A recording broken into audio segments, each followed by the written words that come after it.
Welcome to the Salmon Runs YouTube. Enjoy the video. You begin by confirming your account details and the simplest blocks first. Check the email associated with Discord, whether 2FA is enabled and that your session is active. Next, make sure the server invite link hasn't expired. Invites often time out.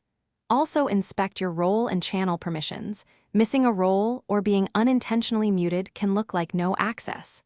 Once done, take a screenshot of what you see and move to reconnect steps so we can reproduce the issue if needed.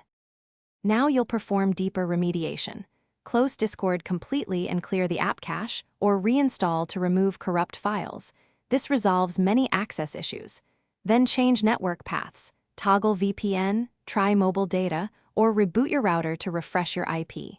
If you suspect an IP ban or regional block, test with a different account or ask a friend to check server invite behavior. Make sure to document error messages. They tell you whether Discord rejects credentials, connections, or permissions. Finish by escalating correctly. Contact the server admins with clear screenshots, timestamps, and the steps you've taken so they can check audit logs and bot filters. If Discord suspended or restricted your account, file an appeal through Discord support including proof of identity and the sequence of events. This speeds resolution. If you're an admin, reassign roles, inspect audit logs, and review bot moderation rules. If problems persist, a key troubleshooting tip. Replicate the issue on a fresh account to isolate account versus server-level causes. Thanks for watching. Consider subscribing if we helped you.